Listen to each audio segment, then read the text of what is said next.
everybody. Welcome to another episode of All the WrestleManias, the podcast. I'm your co-host, Tim Hackman. And I'm Rich Sigwald. And we are back with our summary and wrap-up and, post-mortem on WrestleMania 38. Boy, oh boy. Which happened this past weekend, Saturday and Sunday, April 2nd and 3rd. And we don't need to run into all the details of where and when and all of that stuff, because if you're listening to the show, there's a pretty good chance you're already kind of into it. So, but also we got like another 18 WrestleManias to watch before we get to this one to review and give an official results to. So yeah, anyway, so hold your horses, people. But we did want to sort of respond to our 38 preview that we put out last week, where we made some picks and were spectacularly wrong. Or it was a bloodbath, boy. Yeah, it wasn't so great. But what do we know? We're just a couple of guys. Just a bunch of librarians that watch wrestling. Yeah, doing a podcast from my closet. In my basement. So let's go in order of the card, and we'll just kind of talk about the results. And I also just will give the caveat that some of these matches were not on the card that we saw when we made our initial predictions for 38. So we're not going to try to, rewrite history and take credit for things we didn't predict, but definitely not. Although that might get our stats up a little bit. Yeah, maybe we just delete that preview episode. Yeah, maybe. Just erase history. So match number one. Let's start. Night number one, Saturday, April 2nd. Match number one was a tag team championship match for the WWE Smackdown Tag Team Championship. So in one corner, we had the Usos, Jimmy and Jay, versus Shinsuke Nakamura and Rick Boogs. Get better Rick Boogs as quick as possible. Oh, man. I feel really bad for that guy. Yeah. That was an ugly injury. I feel a little bit bad about my pick. So my pick for this one was that 3 out of 4 of these guys would fall on their face on the way to the ring, leaving only Rick Boogs in the ring to play some sweet guitar. And as it turns out, Rick Boogs is the one that got injured and everybody else was just fine. And they had to wrap the match up extra double quick. I at least had the Usos retaining the title, but I had them retaining by disqualification. So at half credit, maybe. Yeah. I don't know. That's a 50. That's a 50-50. That's probably as close as I got to anything tonight on this show. I mean, I think it was pretty clear that Shinsuke Nakamura and Rick Boogs, as much fun as Rick Boogs is, weren't going to take that one from the Usos just yet. So no. But anyway, yeah, feel better, Rick. We think you're an absolute unit. We think you're awesome. Also, are they sponsored by Mike's Hard Lemonade or whatever? Like, there was a lot of advertisement everywhere, like from the colors of their tights, and like it's actually printed on them, to the Jumbotron screen thing was like turned their colors and had the Mike's Hard half and half or whatever it is. Like, holy crap. Like, they're the NASCAR of pro wrestling. Yeah. Is that in bad taste, given one of the Usos has some pretty serious DUI things on its record? Maybe it's a work. Maybe they're working that as an angle on the Usos. I don't know. Anyway, I'll do a forced relapse kind of angle. All right, next up on the card was Drew McIntyre versus Happy Corbin with Madcap Moss. And I believe our prediction was that Drew McIntyre had to win this one, or else he had to polish his resume and get future endeavored, most likely. So thankfully he won, which means... I still think that might happen, but... Yeah, I do too. But at least we got that one right. Yeah, that one's a win, because it has to be. Maybe Happy will be Sad Corbin again. Oh man, that was a far more entertaining character. He was so good in that role. The one where he had the beans on his shirt, and he's like, I was just pounding it on the pavement to open my beans. That was the best thing on TV for like the 6 months that they were doing that. Yeah. So not a highlight of the WrestleMania. I don't know why Drew McIntyre felt it necessary to destroy the ring. That just seems irresponsible. It's a delay of game there. 5-yard penalty. Next up is a tag team match. No belt or anything on the line. It's Fame Whores, The Miz and Logan Paul versus Rey and Dominic Mysterio. We got that one wrong. I did too. Yeah, we both picked the Mysterios to win that one, and no, they decided to let Logan Paul have a win. I do feel better that like the Miz turned on Logan Paul at the end. It still doesn't make me like any of them, and hate the idea that Logan Paul was in there, and also that they sold so much to him, and that yeah, I don't know. I just this one rubs me wrong, and I don't like it. Yeah, I'm with you. And I'm glad too that Logan Paul got smacked at the end of that. But then that of course sets up the inevitable feud with the Miz, which means that this bullshit is going to continue for a little while. I did like Ray and Dominic's outfits. That was pretty cool. Dominic was rocking like the Apollo Creed flag stuff, and Ray was doing the Mexican flag. That was kind of cool. Yeah, they look good. They look good. All right, next up on the card was the highlight of night one, I would say, Bianca Belair versus Becky Lynch, a singles match for the WWE Raw Women's Championship. Do you remember who we picked there? I think we split that one, didn't we? No, we both picked Becky Lynch. We did? Seriously? Yeah. Oh, man. Yeah, we both picked Becky Lynch to retain. Wow. And that was wrong. Very wrong. But arguably the best match of the whole WrestleMania. Yeah, they worked their asses off on that match. Yeah, my heart would definitely have wanted Bianca to win. I must have gone with the cynical pick for Becky. So I don't know what I was thinking that day. I was in a dark place. Yeah, I may have just convinced you that it was time for Bianca Belair to feel how it feels to lose at WrestleMania, but not today. Not today. Well, what she did learn was how it feels to get a boot to the freaking eyeball because she caught a potato. And I don't know if did you see Raw on Monday? I did not. But she came out and gave her interview with a huge shiner. Like her eye was like basically swollen shut. It looked really nice. really rough. So that was Rich messaged me. He said, "Oh shit!" He's like, "Bianca just caught a potato." I'm like, "Damn it, I missed it."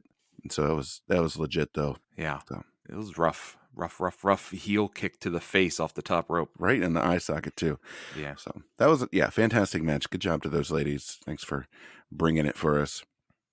So next up, we didn't have on our predictions because Seth freaking Rollins still had no WrestleMania opponent. We did talk at length about whether it would be Cody Rhodes. I think we both sort of felt that was a very strong possibility. Or am I remembering that correctly?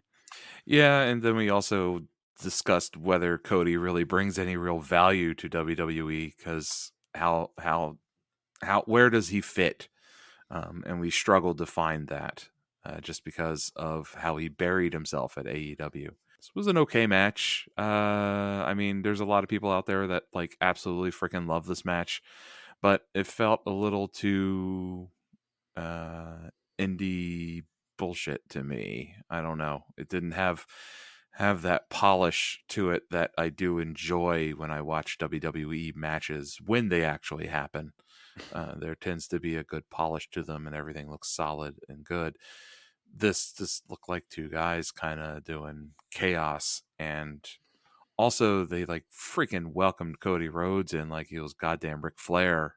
Like they got a time machine to bring Ric Flair back from 1982 and like brought him in his prime, and just I don't know. It all feels weird, and I feel like WWE is doing it more as a insult to AEW than to actually push Cody Rhodes or anything.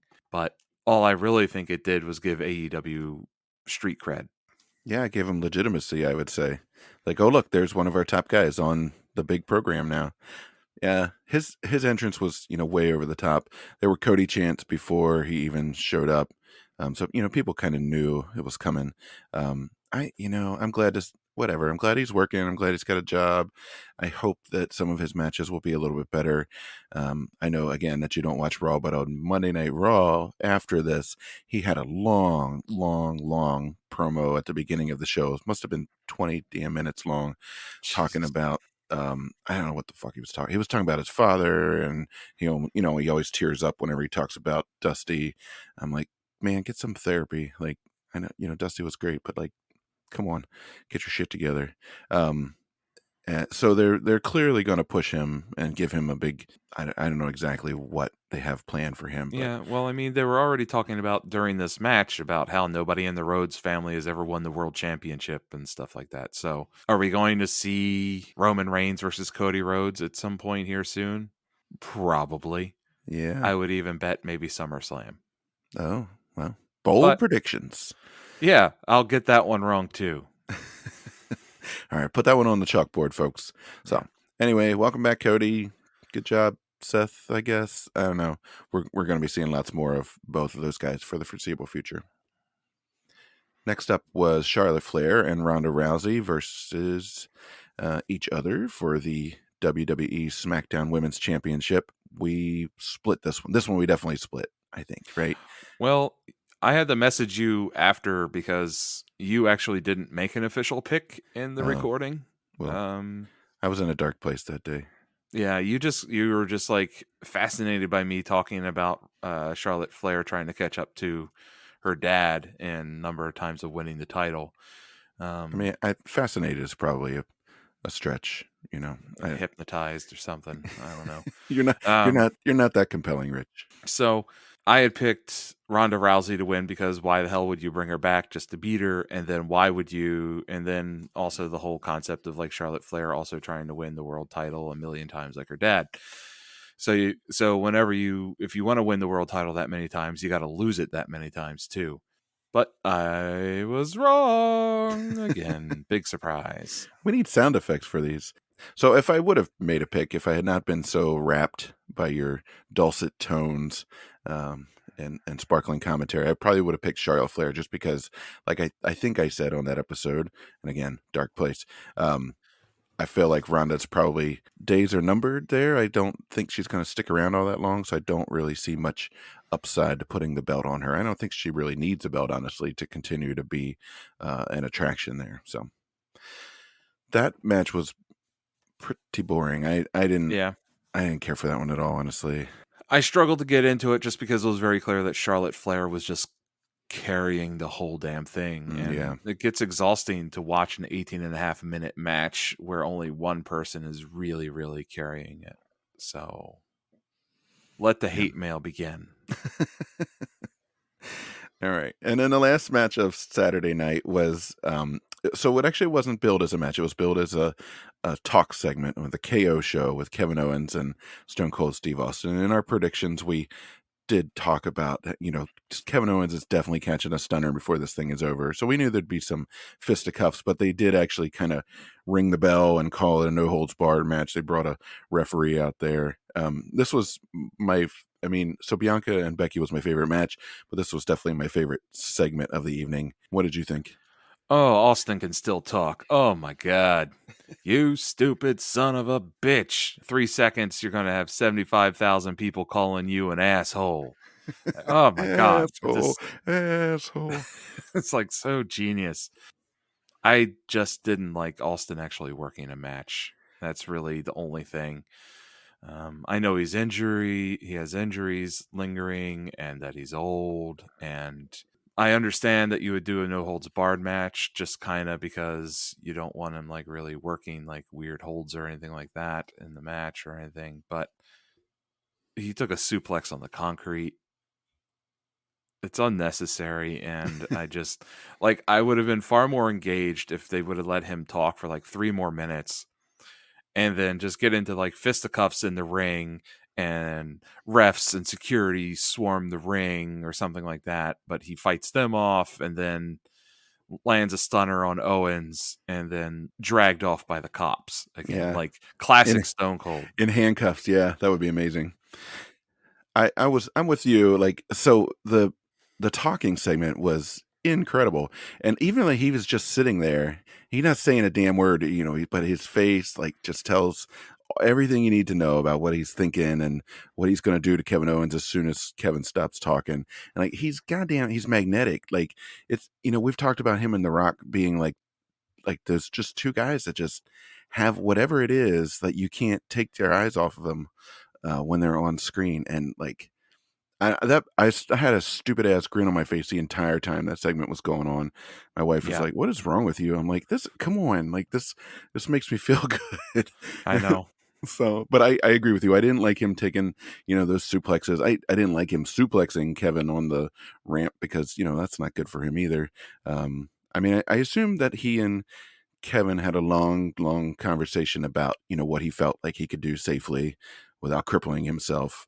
And, Kevin is like a little bowling ball, so he can take all those bumps. Like he can just throw him around. He did some of his signature moves, stomp the mud hole in him. And then, of course, Kevin catches 2 stunners at the end, which was beautiful. I mean, I even got concerned because like Stone Cold's knee brace broke as he got into the ring and stuff. Like, oh god, oh Yeah, man, yeah. He looks like he's like 75% knee brace at this point. yeah. Um, So night 2, on to night 2. Let's see, where did we start? So we started with a triple threat tag team match. Hooray for the WWE Raw Tag Team Championship, starring, I don't know if that's the right word, RK Bro, of course, Randy Orton and Riddle, against the Street Profits, Angelo Dawkins and Montez Ford, and Alpha Academy, Chad Gable and Otis. So this was a bit of a hot mess. I think we both called this for the Street Profits, and you predicted that RK Bro would break up, right? yeah, yeah. Further from the truth, boy. Woo. How'd you do? It was a cloudy day in my crystal ball, my friend. Yeah. Yeah, I won. Yeah, we both picked Street Profits, and then I also said that RK Bro would break up, but in fact they win and they're hugging and they're super happy. And they're better friends than ever. Yeah. Yeah, but of course, also if you look at this match, what like 5 of the 6 people here are actually from NXT and have been on NXT within the last 2 years, right? Yeah. So yeah, of course they're going to keep it on Randy Orton. What am I thinking? You should know better by now. Again, I think maybe you were blinded by your hatred for Randy Orton and his face. Oh, it does blind me. Oh my god, such rage. So yeah, I mean, I think the one thing we can all agree on is that Chad Gable and Otis weren't gonna win this one. I also predicted that the Street Profits would be revealed to actually also be the Acclaimed from AEW, so that didn't happen. All right. So the next match was a highlight, actually, I thought, and it was one that was not on the list when we made our predictions, so we don't have a prediction for it.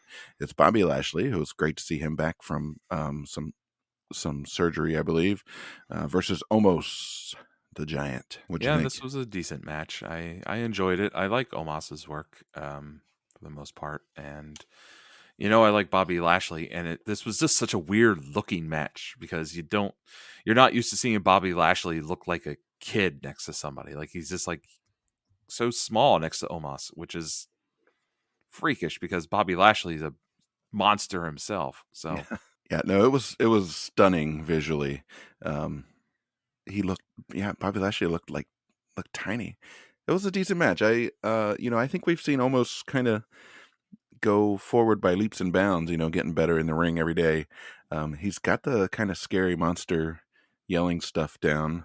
I don't know. I'm curious to see where he goes from here.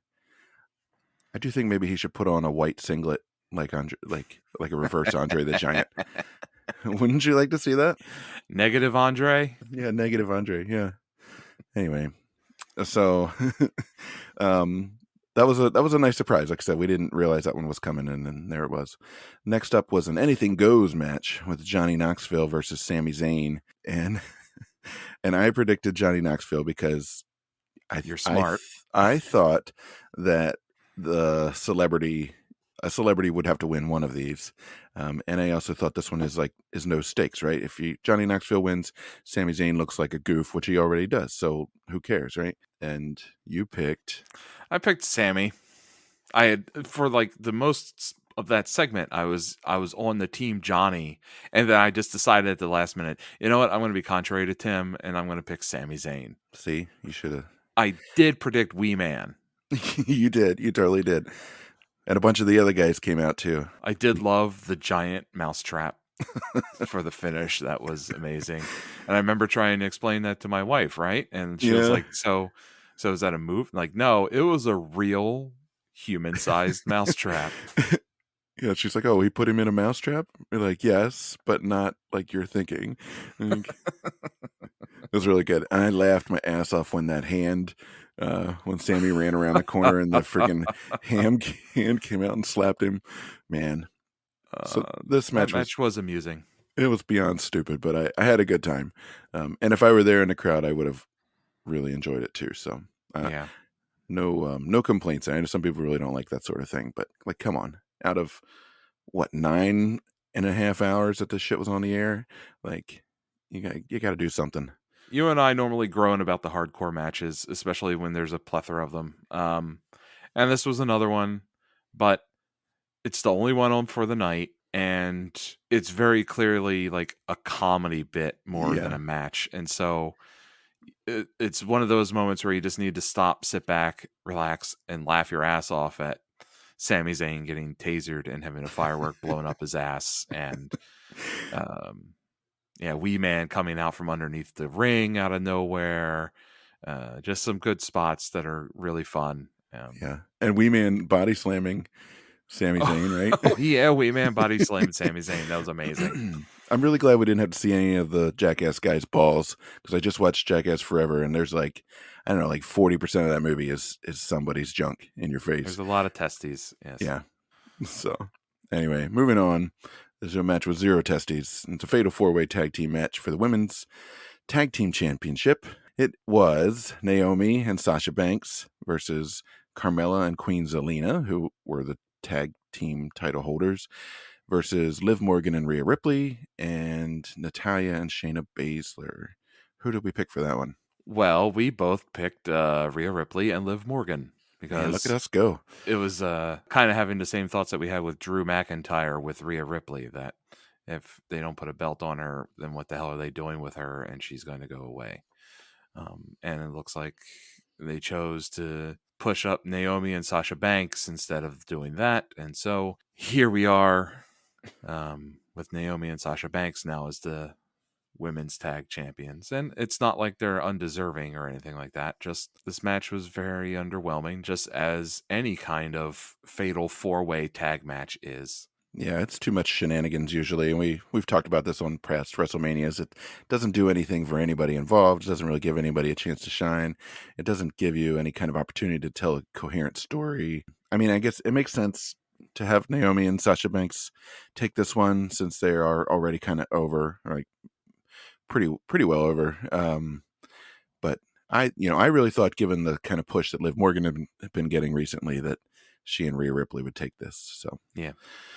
Oh well, wrong again. Womp Next, womp. Next was Edge versus AJ Styles, just a regular old singles match. AJ's flat ironed hair looked good as always. Good job. Yeah, what the hell was with that cut on the side of his face coming out? Did he fall like climbing up the steps onto the stage or something and bust his head open? I saw something on Twitter that said it was a pyro related accident backstage, like right before he came out. Oh, I didn't get any confirmation on that, but that's the only thing that I saw about it. wow. So, Anyways, we got this one right. yay, good for us. Edge beat AJ Styles, and we picked Edge because AJ is on a streak of just putting over legends and Hall of Famers at WrestleMania. So one day they'll let him win, I guess. Maybe. I don't know. Him maybe beyond. Maybe his best days behind him. And what's his face? Damian Priest came out and sort of didn't interfere, but just kind of stood there and distracted AJ. And now I guess Edge and Damian are forming some kind of dark alliance. I don't know. They were together on. I think they were together on Raw this week too. I mean, I do kind of love Edge kind of getting that vampire look back to him. So, yeah. I mean, he looks undead anyway. So, I'm in. It's just those cheekbones and a big sunken, old eyeballs, sullen eyes. Yeah. All right. I didn't. That match was 24 minutes long. Yeah, I felt it too. Sweet Jesus. Yeah. Next up was a tag team match. This one was not on our list, so we didn't do a pick. It was Sheamus and Ridge Holland with Butch versus The New Day, Kofi and Xavier. These guys have been feuding for quite a while now. Ridge is the one who threw Big E over his shoulders and and ended up breaking his neck. So I was kind of wondering if they'd catch some receipts from the New Day for that. But I think everybody seems to be cool. Yeah, there was a fairly snug super kick on Ridge, but yeah, I was really hoping to see a receipt at some point in this match. But I don't even know what happened with this match. Why was it like it was so freaking short? Like, why was it a squash? I guess they're gonna put tag belts on Sheamus and Ridge at some point here soon if they're going to be squashing the New Day like that. But Yeah, it was weird. I didn't get it. anyways, yeah, Whatever. that's yeah. Worst Gangs of New York remake ever. Oh God, yeah. All right, next up was Pat McAfee versus Austin Theory, and Austin Theory is Mr. McMahon's sort of proxy wrestler here. The role that Drew McIntyre had on his first run in Right. WWE.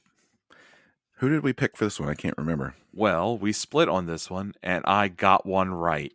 Hell yeah. Good I job, picked buddy. Pat McAfee to beat Austin Theory in this, and you had picked Austin to win. Which, looking back, it is actually a dumb pick on my part, because Yeah, Austin's clearly the heel, and Vince has no problem sort of having his guys beat, to make him look like a villain. yeah, but boy, is that guy $1 million. Austin Theory is Yeah. gonna in a couple years, I think he's gonna be big time. Yeah, he's spectacularly talented. I don't know how somebody that young gets that good that fast. It's pretty impressive.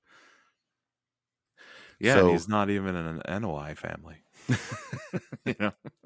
There's another NOI guy on NXT. I watched it last night. I didn't realize. Yeah, Solo. Yeah, What's his name? I can't remember. he's Solo. Jimmy and Jay's. He's Jimmy and Jay's younger brother. Yeah. So who knew? Well, I did. watch. It was in the episode. Shut up. Oh. Anyway, and then there was a random extra match then where McMahon had the ref ring the bell and he takes his shirt off so he can show off his 76-year-old guns, I guess. I don't know. And he beat up on Pat McAfee for a little while and kicked a football into his ribs. And I don't know. The crowd chanted, "You still got it," which made me kind of want to throw up a little bit. He never had it. No. He never had it. Come on, man. Pat McAfee just beat Austin Theory, but then he can't beat a 76-year-old man that actually has no wrestling training or anything. He just hits the gym a bunch. Yeah, that's not a good look for. This isn't even way. I guess this is how you end that whole storyline within 5 minutes. Yeah, but now Pat McAfee has to go back to the desk and call wrestling shows for a guy who just assaulted him. I would go to HR, I think. I mean, McMahon is HR. It's a publicly traded company. You can't get away with that shit, when it's. Anyway, Stone Cold did come out then. He did. You're right. He just cleaned house, which was great. Yeah. World's worst stunner happening. And if you haven't seen the video of Mick Foley laughing at that, do yourself a favor and get on Mick Foley's Facebook and find that, because it is delightful. Yeah, he's clearly cracking up. I don't know if that was the worst stunner. The one that Stone Cold gave to Linda McMahon way back when was also pretty bad, but this one was awkward. Vince had trouble even getting into it. It revealed that Vince can't do shit anymore, and that he's very unstable, and that Pat McAfee did an amazing job making him look good. Yeah, he kind of did it's sort of as soon as Austin sort of did the kick to him, he kind of stumbles back and into the ropes. And so anyway, yeah, but I was good to see Stone Cold again. He was laughing his ass off too. He was having a grand old time. Oh yeah. So love that guy. Stone Cold, call us, come on the show. You can yell at us. We don't even care. Yeah, you can call me a dumb son of a bitch, because I am. It'd be great. You can get 75,000 people to call us an asshole. We would love 75,000 listeners. Yeah. Any heat is good heat, right? Right. We'll take it. All right, are we ready to talk main event? If you want to call it that, yeah, sure. Yeah. and our spectacularly wrong picks. So this was Roman Reigns, the Universal Champion, with Paul Heyman versus Brock Lesnar, who was the WWE Champion, the much touted winner-takes-all match for the unification of the two titles, and maybe eventually the ending of the brand split between Raw and SmackDown. They've been building up to this thing for 6 months. The biggest match in WrestleMania history. It was so we just did our episode on WrestleMania 20, which has a Brock versus Goldberg match, and this was better than that. I'll give it that. Barely. But boy, this underwhelming after all of that. Yeah, I mean, it's just because like it's the classic WWE thing to where once someone gets really big, they limit their moves. They cut them off, and like Roman Reigns has 2-3 moves: spear, Superman punch, spear him through the outside wall into the timekeeper area. That's like it seems like every Roman Reigns match I see, that's what he does. And you put someone with 2 moves in the ring against Brock Lesnar, who has moves on moves on moves. Yeah, it's not going to be entertaining. And Brock never has been like the kind to have like the great in-ring facials and storytelling. So, yeah, this match was we got wrong. Yeah, and we did. My only real take on it is that we got it wrong because Brock probably isn't hanging around that long. Yeah, that was my kind of feeling too after he lost. We did go back and forth quite a bit on the pick for this one, and there were good arguments to be made for both. And I think one of the things that we said was Brock's longer term plans is going to determine what happens here. So I don't know. So Paul Heyman's still in the mix, which is great. Roman Reigns gets a chance to continue. My tribal chief. It's a little creepy. It's a little much. It's a little much, Paul, but we love you. I don't know who's next for Roman Reigns though. It's got to be Cody. Yeah. Or Bobby Lashley. I mean, I imagine it could be a triple threat: Cody, Bobby Lashley, Roman Reigns, SummerSlam. Ugh, sweet Jesus. I know, I guess threw up a little bit in my mouth. Maybe I'll just cancel the Peacock now. I mean, the only thing I can really say is that this is why we watch, right? Yeah. If we already knew how everything was going to go and how things would work, why would we watch? I got 1 straight up right. Okay. 2, 3 straight up right. You got 1, 2, 3, 4 correct, I believe. So I am the smartest man alive. You are. You're the winner this year. Good job. All right. Good job. What do I win? You get to record another episode with me. That's what you win. Thank God. All right. Well, I hope you all have enjoyed our rundown, our recap of WrestleMania 38. We hope you've enjoyed how spectacularly wrong we were on a lot of these picks. And thanks so much for listening. Remember, you can find us on the interwebs at allthewrestlemanias.com. You can always shoot us an email at allthewrestlemanias@gmail.com. You can find us on Twitter at WrestleManiaPod. We love hearing from you. Send us your questions, your comments, your complaints, your free-floating hostility, gifts, dog we pictures. Love memes. Oh, we love memes and dog wrestling pictures. Memes. Yeah, send us all that stuff. You can find us on Instagram and Facebook as well under All the WrestleManias. So for now, I'm Tim Hackman. And I'm Rich Sigwald. And we're saying so long, everybody.